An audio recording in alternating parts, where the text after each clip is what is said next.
সম্পদ, ওই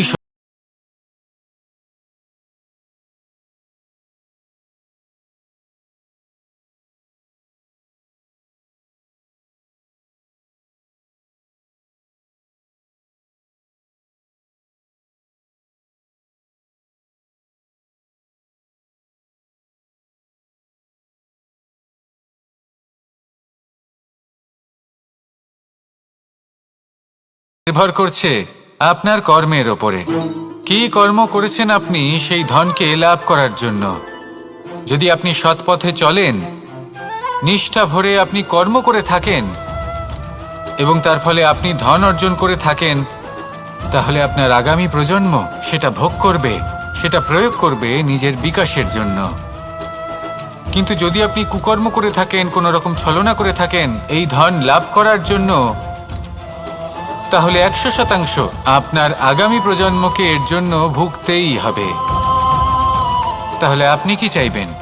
যে আপনার আগামী প্রজন্ম সুখ ভোগ করবে, নাকি আপনার কুকর্মের পরিণাম ভোগ করবে? নির্বাচন আপনারই। আসুন আমার সাথে ভালোবেসে বলুন, রাধা রাধা।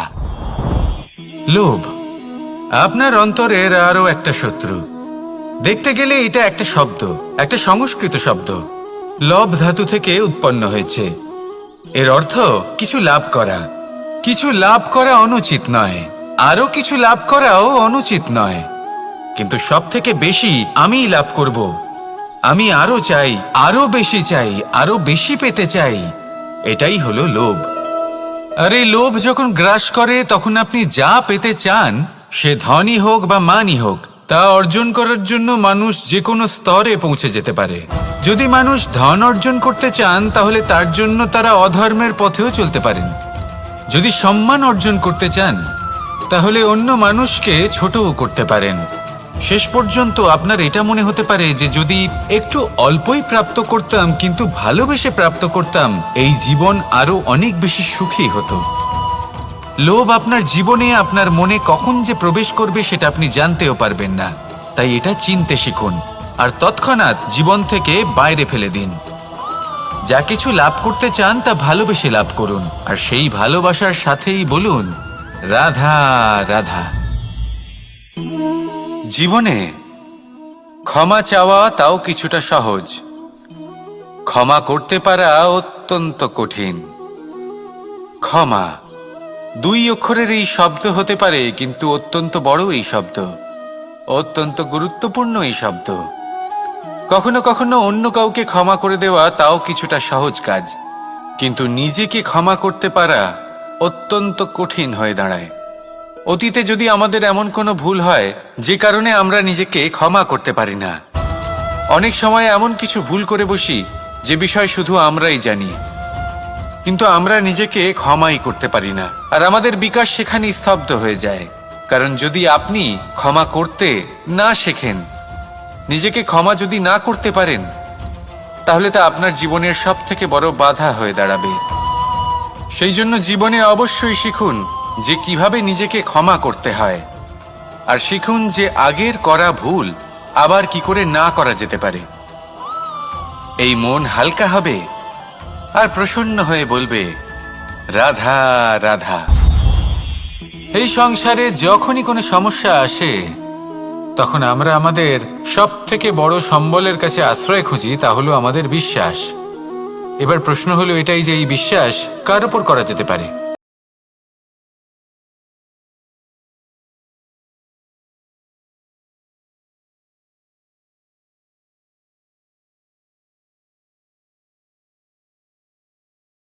সম্মুখীন হলে কে আপনাকে সাহায্য করবে সেটা নির্বাচন করা আপনার হাতে নেই। সেটা সেই সকল ব্যক্তির উপর নির্ভরশীল যে তারা আপনাকে সাহায্য করবে নাকি করবে না। অর্থাৎ যখনই কোনো বিপদ আসে, সর্বপ্রথম তার সম্মুখীন আমাদের নিজেকেই হতে হয়, আর তার জন্য প্রস্তুত থাকা প্রয়োজনীয়। সেই শক্তি, সেই সাহস অর্জন করা প্রয়োজনীয়। দেখুন, যখনই অন্ধকার আসে, তখন সবার আগে কে আপনাকে ত্যাগ করে চলে যায়? আপনার নিজেরই ছায়া। এই অন্ধকারের সম্মুখীন হতে হয় অন্তরের প্রদীপের দ্বারা, অন্তরের আত্মা দ্বারা। তবেই আপনি অন্ধকারের ওপর জয়লাভ করতে পারবেন। সেই জন্য যে বিপদই আসুক না কেন নিজেকে তার জন্য প্রস্তুত রাখা উচিত। সেই সাহস নিয়ে আসুন। এমন কোনো বিপদ নেই যা আপনাকে ভেঙে দিতে পারে। আসুন আমার সাথে ভালোবেসে বলুন, রাধা রাধা। মানুষ সবসময় চায় যে তার জীবনে যেন কখনো কোনো সমস্যাই না আসে। সে চায় তার জীবন যেন শুধুমাত্র শান্তি এবং সুখের দ্বারা পূর্ণ থাকে। কিন্তু এই চাহিদা অনুচিত কিছু নয়। আমরা সবাই এটাই চাই যে জীবনে সুখ থাক, শান্তি থাক। কিন্তু এই কথা সবসময় মনে রাখবেন, যে সূর্য উদিত হন সংসারকে প্রকাশমান করেন, দুপুরবেলায় সংসারকে রৌদ্র প্রদান করেন, সন্ধেবেলায় তাকেও অস্ত যেতে হয়। এবার আমাদের জীবন চক্র কিছুটা এরকমই। কোনো কিছুই চিরকাল একরকম থাকে না। কখনো এই নদীকে দেখুন যা বয়ে চলেছে। এই নদী যা বয়ে চলেছে তার পথেও অনেক বিপদ আসে। বড় বড় পাথরের সম্মুখীন হয়ে তাকেও সামনে এগিয়ে যেতে হয়। একটি পুকুর যা চারদিক থেকে ঘেরা, তার জীবনে কিন্তু কোনো সমস্যা নেই।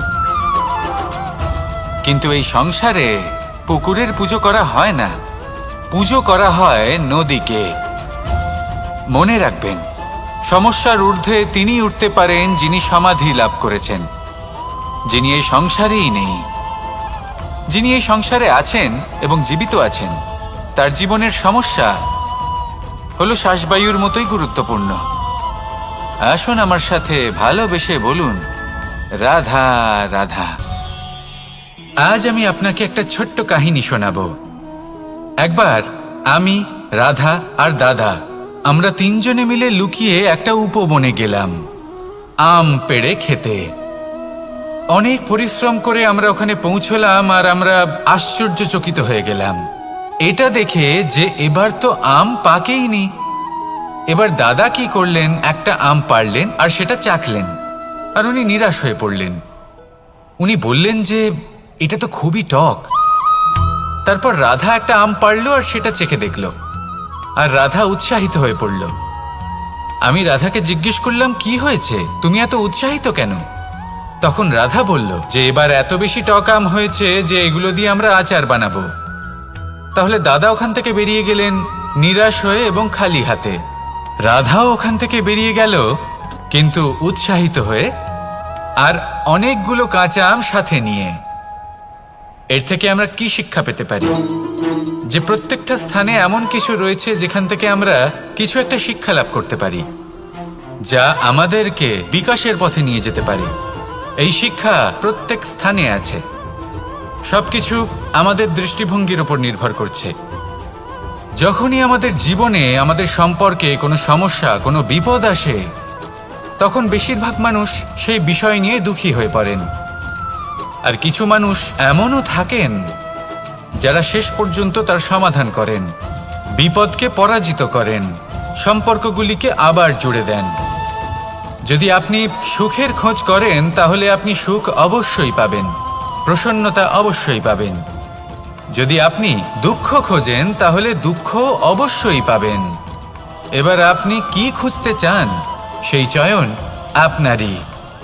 আসুন আর আমার সাথে ভালোবেসে বলুন, রাধা রাধা। কখনো কোনো প্রজাপতিকে উড়তে দেখেছেন? কি সুন্দর উড়ে বেড়ায় সে, এক ফুল থেকে অন্য ফুলে, এক পাতা থেকে অন্য পাতার ওপর। কিন্তু সে কিভাবে উড়তে শেখে কখনো ভেবেছেন? জন্ম থেকেই কিন্তু প্রজাপতির ডানা থাকে না। ও কিন্তু ছোট্ট একটা ডিমের আকারে জন্ম লাভ করে। তারপর সেই ডিমটি ভেঙে একটি কীট বাইরে আসে। আস্তে আস্তে সে বড় হয়, ওর শক্তি বৃদ্ধি পায়। তারপর সে সেই কীট দশা ত্যাগ করে নিজের ডানাগুলি মেলে। এই প্রক্রিয়া তার কাছে সরল নয়, অত্যন্ত যন্ত্রণাদায়ক প্রক্রিয়া, কিন্তু সে সেই যন্ত্রণা মেনে নেয়। আর তারপর আস্তে আস্তে সে উড়তে শেখে। শুধুমাত্র আকাশে উড়ে বেড়ায় তা নয়, আমাদের মনের মাঝে উড়ে বেড়ায়। এবার এই ডিম থেকে প্রজাপতি হয়ে ওঠার যে যাত্রা, এটা যতটা কঠিন, ততটাই কঠিন হয় এই সংসারে শ্রেষ্ঠ কর্ম করা, ততটাই কঠিন হয় এই সংসারে মহান হয়ে ওঠা।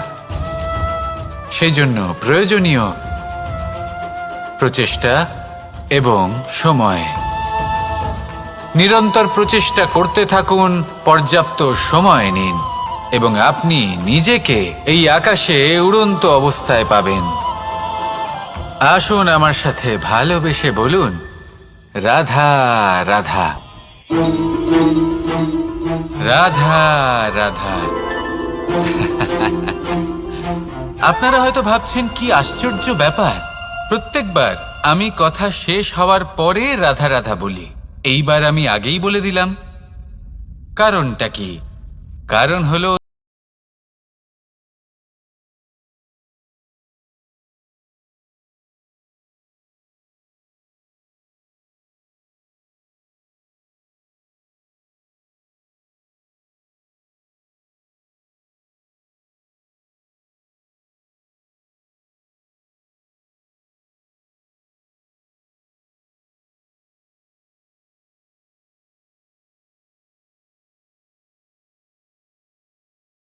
পাত হয় নিঃস্বার্থ আবেগের দ্বারা। ঠিক যেমন একজন মাতাকেই দেখে নিন, যখনই একজন মাতা সন্তানকে জন্ম দেন তখন এই সংসার ভুলে যায় যে তার জন্য এটা একটা নতুন জন্ম। কারণ একজন নারী তখন একজন মাতৃরূপে নতুন ভাবে জন্ম নেন। একজন নারী স্ত্রী ও গৃহবধূ রূপে কিছু অধিকার লাভ করে থাকেন, কিন্তু তিনি যখন মা হয়ে যান তখন তিনি শুধুই দান করতে শেখেন। নিজের সন্তানের জন্য কত কিছুই না করেন, তাকে বাৎসল্যের সাগরে ভাসিয়ে নিয়ে যান। এই সংসারে রাজকুমার জন্ম নিতেই পারেন, তাকে রাম এবং লক্ষণ কিন্তু মায়েরাই বানিয়ে তোলেন। একজন গোয়ালা জন্ম নেয়, তাকে দ্বারকাধীশ একজন মাই বানিয়ে তোলেন। পিতা হলেন সেই পর্বত যার একটা অংশ হলো তার সন্তান, কিন্তু মা হলেন সেই শিল্পী যিনি একটা পাথরকে খোদাই করে এমন এক মূর্তি গড়ে তোলেন যাকে সকলে পূজনীয় মনে করেন। তাহলে স্মরণ করুন সেই সকল মুহূর্ত যেগুলি আপনি নিজের মাতার সাথে অতিবাহিত করেছেন। অনুভব করতে পারবেন যে কিভাবে এক মুহূর্তেই এই মন প্রফুল্ল হয়ে ওঠে। এবারের কারণ কি? এর কারণ হলো এই জীবনের আসল দ্বারই হলো মমতা।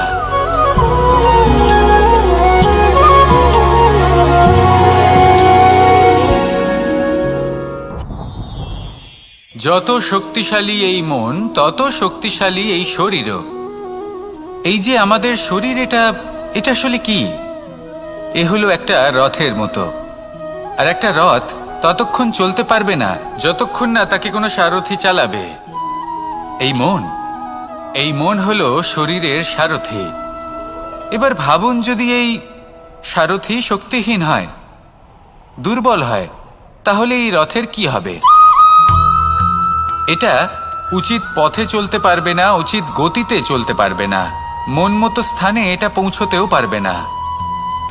সেই জন্য মনের শক্তি অত্যন্ত প্রয়োজনীয়। এবার মনের শক্তি আমরা কোথা থেকে লাভ করি? দৃঢ়তার শক্তি থেকে। এবার এই শক্তি আমরা কিভাবে বাড়াতে পারি? আমরা প্রতিদিন কিছু নতুন স্থির করি, কিছু ছোট কিছু বড়। আর যেই আমরা নতুন কিছু পূর্ণ করি, আমাদের মনের শক্তি বেড়ে যায়। আর যদি পূর্ণ না করতে পারি, মনের শক্তি কমে যায়। একটা দেওয়ালের মতো ছোট ছোট ছোট ছোট শিলা আমরা একটার পর একটা স্থাপন করে একটা দেওয়াল তৈরি করি। এতগুলো পাথর যখন একত্রিত হয়ে যায়, তখন এমন এক দেওয়াল তৈরি হয় যাকে ভাঙা প্রায় অসম্ভব হয়ে দাঁড়ায়। সেরকমই হয় মন এবং দৃঢ়তা। ছোট ছোট কাজ করে নিজের লক্ষ্য পূর্ণ করুন। এই লক্ষ্য যদি পূর্ণ হয়, তবে মনের শক্তি বাড়বে।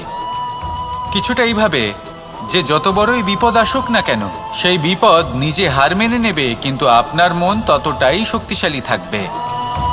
তাই মনের শক্তি বাড়াতে থাকুন, যাতে আপনি উচিত পথে চলতে পারেন, উচিত গতিতে চলেন আর মনোবাঞ্ছিত স্থানে পৌঁছতে পারেন। তবেই এই মন প্রসন্ন হয়ে বলবে, রাধা রাধা। আমি রাধাকে ভালোবাসি, আর এই কথাটা সমগ্র সংসার জানে। আর সময় অন্তরে লীলার দ্বারা, বিভিন্ন ঘটনা দ্বারা, কর্মের দ্বারা আমি নিজের এই ভালোবাসা রাধার সামনে প্রকাশ করি। এবার আপনি বলবেন, এসবের কি প্রয়োজন? রাধা কি এই কথা জানে না যে কৃষ্ণ তাকে কতটা ভালোবাসে? অবশ্যই জানে, কিন্তু এই যে ভালোবাসা, তা মনে রেখে দেওয়ার জন্য নয়, তা প্রকাশ করার জন্য। আর বারংবার এই ভালোবাসাকে প্রকাশ করা উচিত, উচিত সময় এবং উচিত সুযোগ দেখে। কিরকম? এবার যদি আপনি প্রেমীর সাথে কোনো উৎসবে থাকেন, তাহলে তার সাথে নৃত্য সঙ্গীত করুন। যদি ভিড়ের মাঝে থাকেন, তখন প্রেমীকে সম্মান করুন, একান্তে প্রসাধন করুন। দুঃখের সময় তার হাত ধরে থাকুন, সুখের সময় আলিঙ্গন করে রাখুন। এই প্রেম যত প্রকাশ করবেন, ততই এই প্রেমের বৃদ্ধি হবে। এই প্রেম আরো বেশি গভীর হবে, অটুট হবে। তাই এই প্রেমকে মনে নয়, আপনার জীবনে স্থান দিন। মন খুলে প্রকাশ করুন আর আমার সাথে ভালোবেসে বলুন, রাধা রাধা। মুঠো হাতের শক্তি বেশি, মুঠো খুললেই তা দুর্বল। তা এমন কি থাকা উচিত এই বন্ধ মুঠোয় যা লাখের সমান? মানসিকতা এবং স্বপ্ন। মানুষ জন্মগ্রহণ করে, তার মানসিকতা সময়ের সাথে উন্নত হয়। মানসিকতা অনুযায়ী সে স্বপ্ন দেখে, আর সেই স্বপ্ন সার্থক করতে সে পরিশ্রম করতে থাকে। কিন্তু খুব গুরুত্বপূর্ণ একটা কথা আছে যা আপনার মনে রাখা উচিত। আপনার এই মানসিকতা, আপনার এই স্বপ্ন, তা যেন আপনার নিয়ন্ত্রণে থাকে। আপনার বন্ধ মুঠোয় যেন এর লাগাম থাকে, আপনি যেন এর প্রভু হন। যদি তা হয়, তবেই আপনি লাভবান হবেন। যদি এরা আপনাকে নিয়ন্ত্রণ করতে থাকে, যদি আপনার মুঠো খুলে যায়, না পথ আপনার নিয়ন্ত্রণে থাকবে, না মানসিকতা থাকবে, না স্বপ্ন নিয়ন্ত্রণে থাকবে। আর যদি তাই হয়, তাহলে আপনি আপনার ভবিষ্যৎ নষ্ট করে ফেলবেন। তাই নিয়ন্ত্রণ করতে শিখুন নিজের বিচার বুদ্ধি, নিজের মানসিকতা, নিজের স্বপ্নকে। নিজের এই স্বপ্ন পূরণ করুন আর আমার সাথে ভালোবেসে বলুন, রাধা রাধা। আমার কাছে যশোদা মা যেমন, আমার কাছে দেবকী মা যেমন, আমার কাছে ঠিক তেমনই হলেন গোমাতা। এবার ভেবে দেখার বিষয় হলো এটা, যে এই সংসারে অসংখ্য প্রাণী আছে। একজন গাইকে একজন মায়ের মর্যাদা কেন দেওয়া হয়? তাহলে এর অনেকগুলো কারণ আছে। এই গাই অর্থাৎ গোমাতা, এনারা হলেন অত্যন্ত শান্ত, শান্তি প্রিয়, কখনো কারোর কোনো ক্ষতি করতেই পারেন না। গোমাতা যে দুধ নিজের বাছুরকে পান করান, সেই দুধই আমাদেরও দেন। সেই দুধ পান করে আমরা শক্তি লাভ করি। এই দুধ থেকে আমরা মাখন, ঘি, পায়েস, এইসব সুস্বাদু খাবার লাভ করি। গোমাতার গোবর আমাদের জ্বালানি হিসেবে সাহায্য করে, যার ফলে খুব কম সংখ্যক কাঠ ব্যবহার করা যায় এবং বেশিরভাগ জঙ্গল সুরক্ষিত থাকে। গোমাতার গোমূত্র, সেটাও আমাদের কাছে লাভজনক। এর দ্বারা আমরা অনেক রোগ থেকে মুক্তি লাভ করতে পারি। গোমাতা যখন একটি বাছুরকে জন্ম দেন, তখন সেই বড় হয়ে আমাদের ক্ষেত কর্ষণ করে। সেই জন্য গাইকেও জীবনে মায়ের মর্যাদা দেবেন। যতটা সম্ভব তাকে সেবা করুন এবং ভালোবেসে তাকে পালন করুন। এই মন নিজে থেকেই প্রসন্ন হয়ে বলবে, রাধা রাধা। চলতে থাকা, থেমে যাওয়া, বিশ্রাম নেওয়া, তারপর দম নিয়ে পুনরায় দাঁড়িয়ে পড়া, আর তারপর আবার সেই পথ চলা।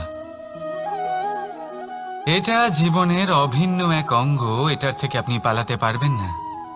কিন্তু এই অঙ্গকে আপনি নিজের জীবনে কিভাবে প্রয়োগ করবেন, কিভাবে তাকে কাজে লাগাবেন, সেই সিদ্ধান্ত আপনাকে নিতে হবে। যারা হেরে যান তারাও জীবনে থমকে যান, আবার যারা জেতেন তারাও দাঁড়িয়ে পড়েন।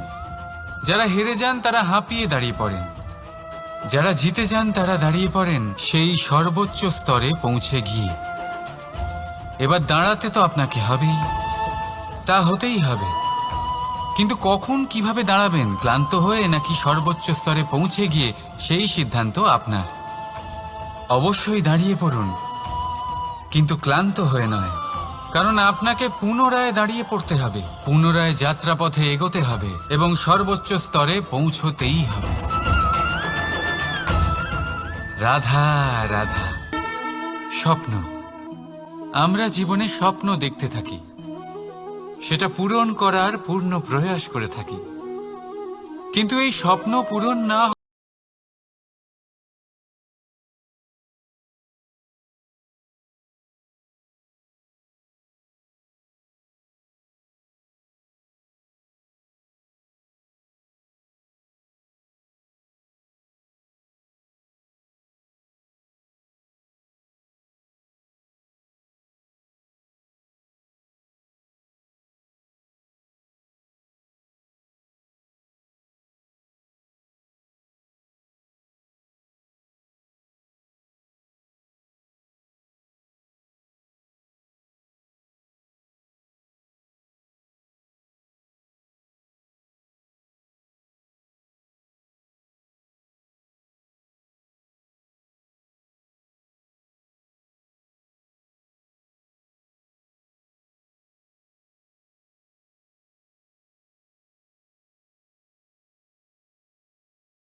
চারিদিক থেকে ঘিরে ধরে, তখন এই অহংকার আমাদের ছায়ার মতোই বিলুপ্ত হয়ে যায়। তাই সেই কারণে আপনার জীবনে সংকটের আগমন আপনার অহংকার নষ্ট করেই দেবে, কিন্তু তার জন্য সংকটের অপেক্ষা কেন করবেন? এই অহংকারকে বাড়তেই দেবেন না, উৎপন্ন হতেই দেবেন না। বিবেকের সুতো দিয়ে বেঁধে রাখবেন একে। দেখুন, আমি শ্রেষ্ঠ, এটা বিশ্বাস করতে কোনো আপত্তি নেই, কিন্তু শুধুমাত্র আমি শ্রেষ্ঠ, আর কেউ নয়। এই আত্মসম্মান নয়, এ হলো অহংকার। আর অহংকার আর কিছুই নয়, শুধু পতনের দিকে প্রথম পদক্ষেপ। আর এই জীবনে পতনের দিকে নয়, প্রেমের দিকে এগিয়ে যান। আর আমার সাথে ভালোবেসে বলুন, রাধা রাধা। আপনি কি কখনো ফলে ফুলে পরিপূর্ণ বৃক্ষ দেখেছেন? তার ডালগুলো কিরকম স্বাধীনভাবে বেড়ে ওঠে, কিন্তু যদি এই ডালগুলো মূলের সাথে ঠিকভাবে যুক্ত না থাকে, সেই বৃক্ষের মূলগুলি গভীর না হয়, তাহলে কি হবে? তাহলে কি সে সেই সব সুবিধা পাবে? কখনোই নয়। সেই বৃক্ষের ডাল পড়ে যাবে, সেই বৃক্ষ ভূমিষ্ঠ হয়ে যাবে। ঠিক সেইভাবেই চিন্তাভাবনার স্বাধীনতার আনন্দ আপনি তখনই আস্বাদন করবেন যখন আপনার শিক্ষা গভীর হবে। তাই স্বাধীন থাকুন দৃষ্টিভঙ্গিতে, কিন্তু যুক্ত থাকুন শিক্ষার সাথে। রাধা রাধা। সমাজ, আমরা এই সমাজে বাস করি, আর বহুবার একটা গুরুত্বপূর্ণ কথা ভুলে যাই। এই সমাজ আমরা সকলে মিলে তৈরি করি। সমস্ত সময় কাটিয়ে দিই এইটা ভাবতে ভাবতে যে এই সমাজ কি ভাববে, আমার কি করা উচিত, আমার কি ভাবা উচিত, কি পড়া উচিত, কোনটা সঠিক কোনটা ভুল। যদি আমি এটা করি, তাহলে কয়েকজনের এটা মনে হবে না তো যে আমি খারাপ, যখন আমি তা নই? মনে ভয় উৎপন্ন হয় সেই কয়েকজন মানুষের জন্য। তার কারণ হলো আমরা আমাদের মনের কথা শুনতে পাই না, না শুনতে পাই, না বলতে পারি, আর না করতে পারি। সেই কয়েকজন মানুষের ভয় আমরা খারাপের বিরোধিতা করা ছেড়ে দিই। কিন্তু কখনো নিজেকে জিজ্ঞেস করুন, শেষ পর্যন্ত কারা এই কয়েকজন মানুষ? এই সংসারে প্রতিটি মানুষেরই নিজের আলাদা আলাদা ব্যক্তিত্ব আছে, আলাদা দৃষ্টিভঙ্গি আছে। তাই যদি আপনি এটা ভাবেন যে আপনি সবাইকে খুশি করতে পারবেন, তাহলে আপনি ভীষণ বড় ভুল করছেন। জীবনে কর্ম তাই করুন যাতে আপনার অন্তরাত্মা সন্তুষ্ট হয়। আর অন্তরাত্মা সন্তুষ্ট তখনই হবে যখন আপনার কর্ম শুভ হবে। তাই নিজের মনের কথা শুনে এই সংসারে শুভ কর্ম করতে থাকুন, তবেই এই সংসারের কর্মে আপনি সার্থক হবেন। রাধা রাধা। এই পাতাকে দেখুন, কত কোমল, কত শীর্ণ। যদি এর উপরে একটুও জোর খাটান, বেঁকে যাবে।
হতে থাকেন।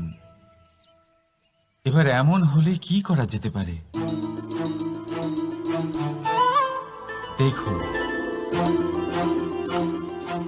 এই হলো হলুদ,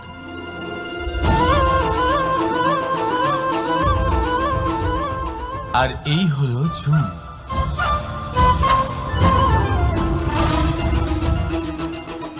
এবার এটাকে দেখুন, যখন চুন আর হলুদকে একসাথে মিলিয়ে দেওয়া হলো, তখন ওরা নিজেদের রং ত্যাগ করে দিয়ে একটা নতুন রং তৈরি করল। প্রেমের রঙও কিছুটা এইভাবে অর্জন করা হয়। এখানে কোনো আমি থাকে না, শুধু আমরা হয়, শুধু একাত্ম হয়। সেই জন্য ত্যাগ করুন নিজের অস্তিত্বকে, আর মনের উত্তেজনাকে আলিঙ্গন করুন। তারপর দেখুন আপনার এই প্রেম আপনাকে কোথায় কোথায় নিয়ে যায়। রাধা রাধা।